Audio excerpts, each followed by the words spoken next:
This is the Widow Podcast, and I am Karen Sutton, the Widow Coach. I'll be supporting you through the loss of your life partner so you can find a more positive way through your grief. I want to give you hope after loss and to know that when you are ready, you can create a meaningful life for yourself with the help of me, Karen Sutton, and the Widow Podcast.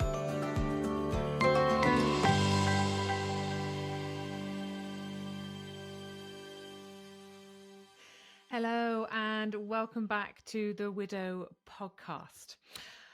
In this episode, I want to talk to you about building resilience. I have this question a lot in my communities. It comes up a lot in my support groups on Facebook.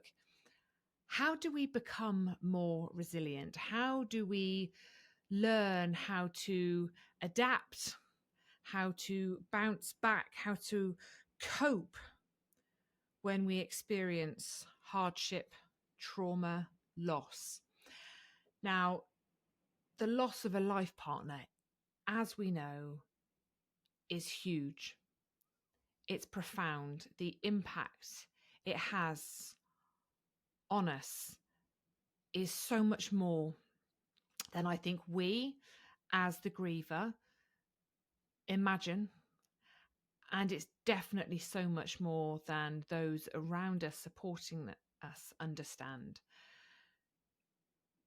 Because it's such a long journey.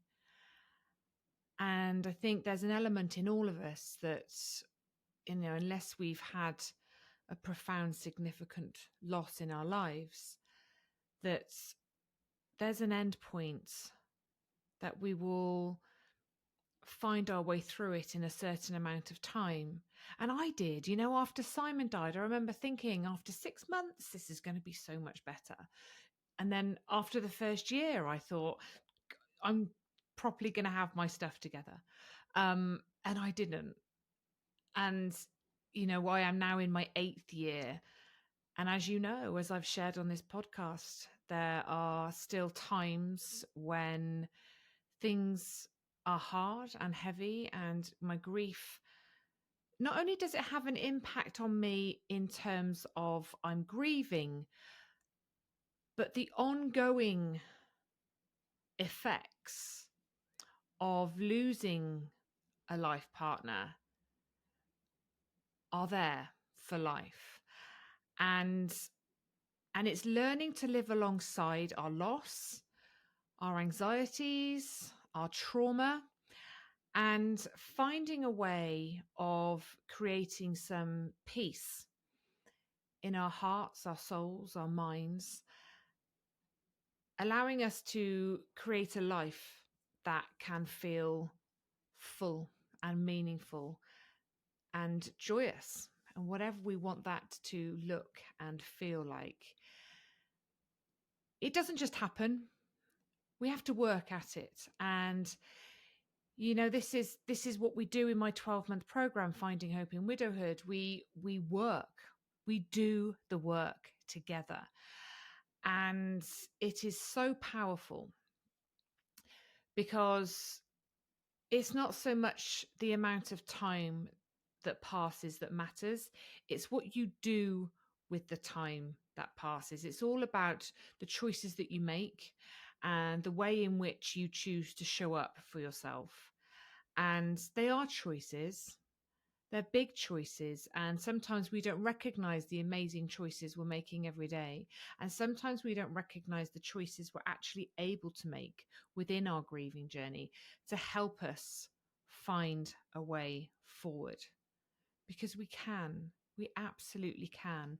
It is possible to create something meaningful and peaceful and joyous after loss. Now, that's not to say it's perfect.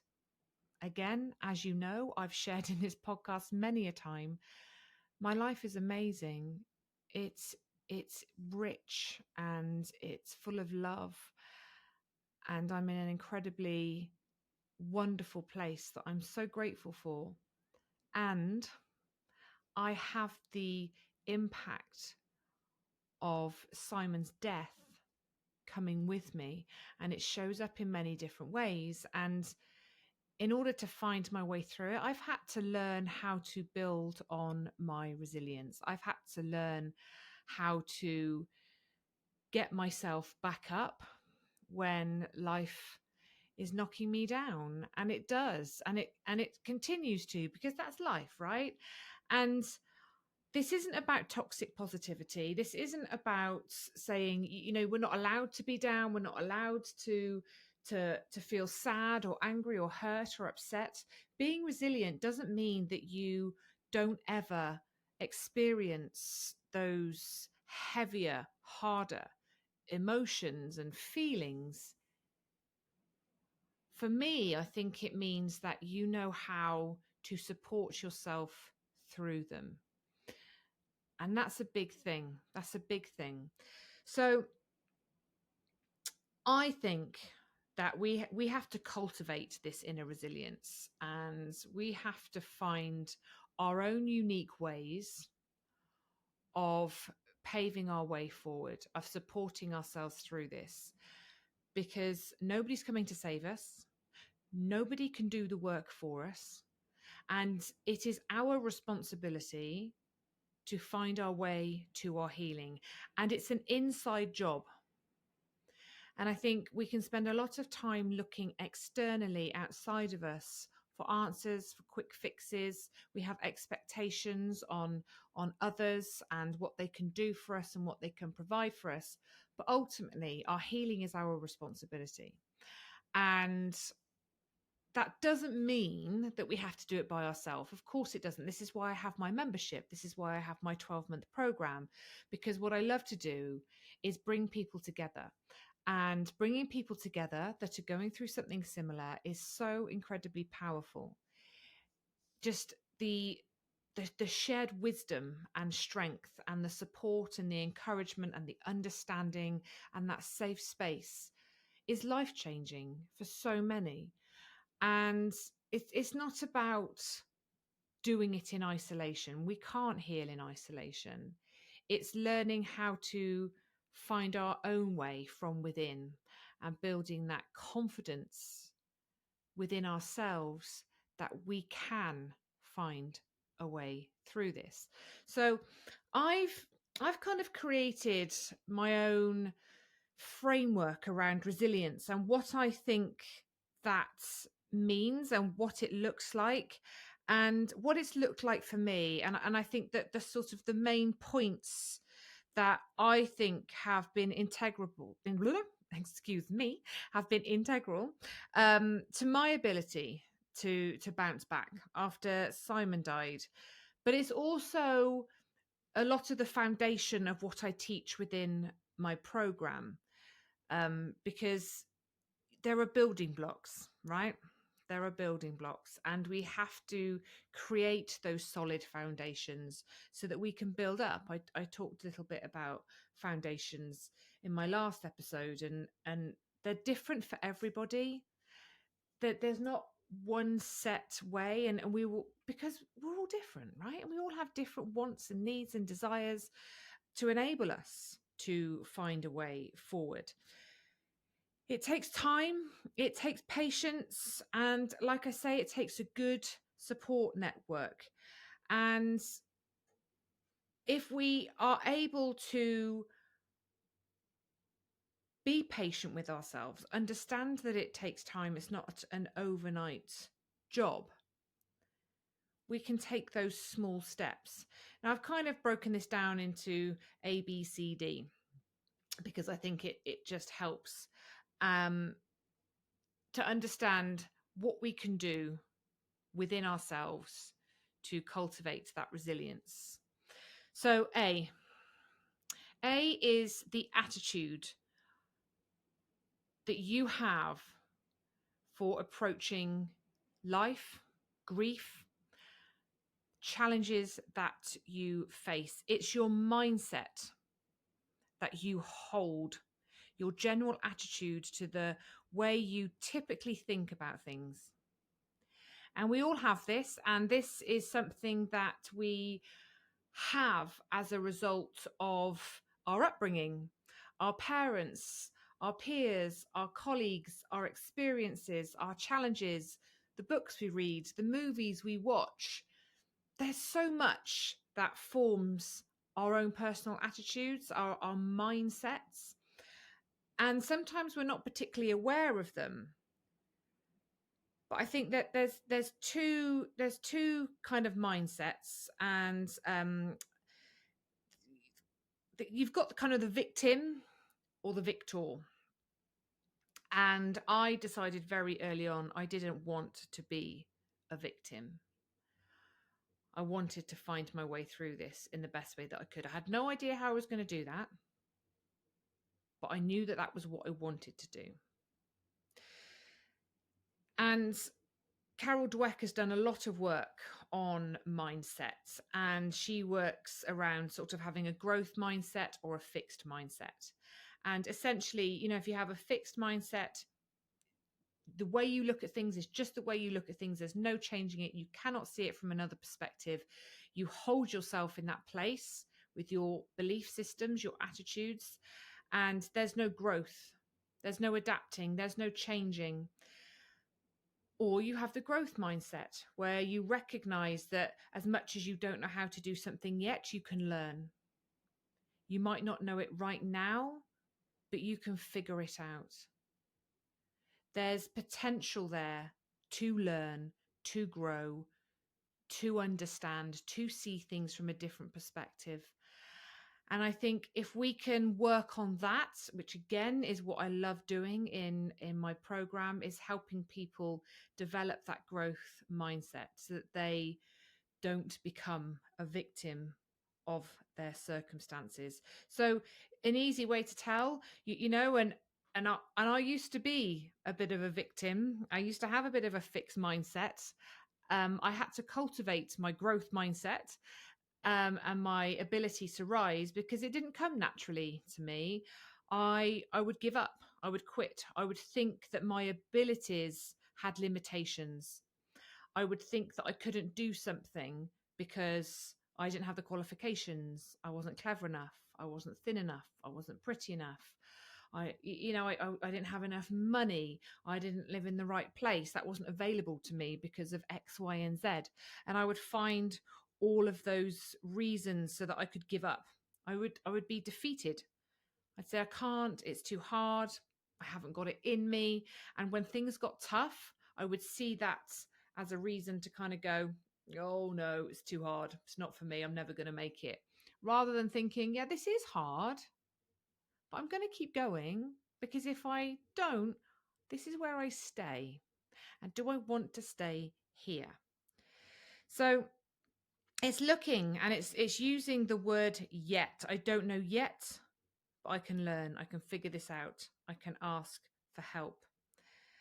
How you think about things will have a huge impact on how you approach your challenges. And recognizing that you have everything that you need within you. So your attitude, really important. B, being brave. B is for bravery. And it's a tough one, because we are brave every single day in so many moments. And sometimes we don't recognize it because we're doing things that we always used to do. And I've talked about this in my comparison podcast, comparing our reality now to what we used to have, and thinking that, we're not doing very well because we can't do the things that we used to do. But actually, just getting up in the morning takes so much courage and shows real bravery. To face another day without your person is huge. So it's absolutely recognizing where you are already being brave, but also looking at where can you continue to be brave? Where is there fear? Where are you not taking steps, stepping out of your comfort zone, doing something that makes you feel a little bit uncomfortable because you're scared? And when we don't face our fears, when we hold ourselves in that space of fear, again, we are holding ourselves back from discovering what feels good, what doesn't, what supports us, what doesn't, what possibilities are out there for us. You know, there's so much that we have to learn in this new life. And again, you know, I refer back to, I can't remember which episode it was, when I was talking about, you know, becoming a widow is like a rebirth. It's like you're being born again into this world that you don't know, you don't understand. You are viewing it through a completely different lens. Everything looks different, feels different, tastes different. You don't know who you are. You don't know where you fit in. It's like an alien planet that you have been plonked on, and you just don't understand it anymore. And it's like being born again. You know, you've got to learn a new way of thinking and being and behaving, because what we had, what we did, who we were, doesn't quite fit in where we are. And that takes a lot of adapting, a lot of evolving, a lot of processing. And if we aren't able to step out of our comfort zone and do things that feel a little bit uncomfortable, how are we ever going to learn who we are and what we want and what helps us? So I think, you know, we have to sometimes pull up our big girl pants or our big boy pants and say, do you know what, this is scaring me. And this isn't stepping into your panic zone so that you just, you know, you're not saying sort of tip yourself over the edge into that horrible place of anxiety and panic. But something that you kind of go, that is a bit scary, but I think I can do it. Believe in myself, deep breath, pull your pants up and kind of go. And that's where you start to really understand. It's not easy, but it allows us to grow, and it allows us to see what we're capable of. It allows us to uncover those parts of us that we didn't know existed, that will make us feel so much stronger, give us a confidence boost, but also help us to explore within ourselves what it is that we want, need, and desire in this new chapter, in this new book of our lives. C is compassion. And you hear me talking about this all the time, so this won't come as news to you. Self-compassion, it's a really difficult one that we struggle with, because I don't think we are necessarily used to prioritizing our own needs and putting ourselves first. We're not used to talking to ourselves with kindness and care. We are self-critical. We are constantly judging ourselves. We are putting ourselves down. We are looking in the mirror. We are using unkind words. We aren't listening to how we feel and what's showing up for us. We're overriding it because we think we should be somewhere else. We think we should be doing better. And it's just constant. And it's learning how to be kind and caring and treating ourselves like we would a good friend, like somebody we really love, and understanding that everything we're experiencing is valid, and finding a kind way of responding to that in that moment, thinking about what we need and how we can soothe ourselves and how we can find that way forward. It comes down to understanding your grief and yourself a little better. And this all comes from self-compassion and understanding that the words that you say to yourself are the most important words that you will say to anyone ever, and how you speak to yourself reflects out.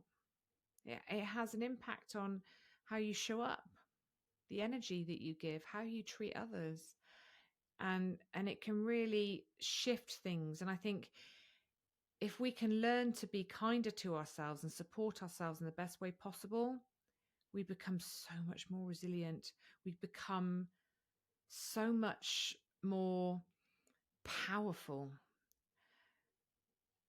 because when we're knocking ourselves down, we're disempowering ourselves. But when we're building ourselves up, we're being kind. We are building our confidence and our self-esteem, and we are giving ourselves the time and space that we need to understand ourselves. And when we understand ourselves, when we can look after ourselves, we are in a much better position than if we don't. And D, desire. Your drive to want to create something good again. It's your why. Now, I had this very instinctively, very, very early on after Simon died. As I said before, I absolutely did not want to become a victim of his death. I refused. And as I said, I didn't know how I was going to do that. But very instinctively, I had this inner desire, this drive that got me to take the action I needed to take so that I absolutely did not become a victim. Now, I made some questionable choices in my grieving journey. Of course I did. There were things I did that really weren't very helpful. There were times when I didn't have that drive and that desire. It's like, this is too hard. I can't do it. It's taking too long. I'm not capable. Of course you do. And that's okay. It isn't about permanently being focused and saying, yeah, I'm going to do this. I've got this desire. I've got this drive, and I'm focused and I'm working towards it and I'm not giving up. It's not about that. It's having an inner depth of understanding as to what you are working towards. You don't have to have the answers. You don't have to know how you're going to get there or what it's necessarily going to look like. But just, what is it that you want? And I've said this to you before. If you don't know what you do want, what don't you want? And I think that was my desire. I was very much working towards what I didn't want. I didn't want to become a victim. I wasn't sure what I did want. I didn't know where I was heading. I didn't know what I had to do. I didn't know how to get through the next 5 minutes, let alone the 5 weeks, months, years that lay ahead of me. I couldn't think that far ahead, but I did know in my core, in my soul, instinctively, that this was not going to destroy me and the girls. This was not going to take more from us than it had already taken. Grief takes so much, and it's debilitating. It's frightening. I have never known despair and devastation like it. Honestly, don't really know how I got through it. You kind of, one step at a time. And it's awful. But I absolutely knew that I had to find a way of creating a life for myself and the girls that we could be proud of, that Simon could be proud of, that we could live in fully, peacefully, and joyfully, knowing that we had absolutely done our very best and not allowed Simon's death to take any more from us than it already had, because there was so much out there that was still possible. And that's hard to see at the beginning, and that's not necessarily what I saw at the beginning. That only came in time. But know your reasons. Whether you're working towards something or you're working away from something, what is it that drives you? What is it that keeps you going? What is it that invites you to fight for a life that you cannot see, but that you want to find, and that you want to be good again in some way. So they are my ABCs of resilience, and there's so much more. That it's a very in-depth, long process that involves a lot of hard work. It involves really exploring within, that deep dive into you. It can be done, and a lot of us are doing it in Finding Hope in Widowhood, and it's amazing. It's uncomfortable, it's scary, it's hard, but it's amazing. And I hope just by sharing those little nuggets with you, it helps you think about how can you maybe cultivate a little more resilience in your journey. Thank you so much for being here. Thank you for listening. If this has been helpful to you, I would absolutely love it if you could leave me a review, either on Google or on Spotify, whichever platforms you listen on. I would love it if you could share it. If you are in any other groups, widow groups, just drop the link into it and invite people to listen if they are grieving the loss of a life partner. And let's reach more people that need the light in the darkness. Sending you all so much love, and I will see you again very soon. Take care. Bye-bye.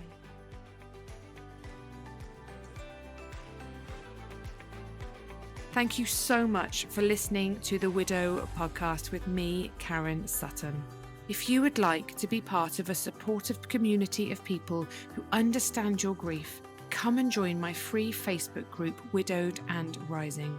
And make sure you tune in to the next episode of the Widow podcast.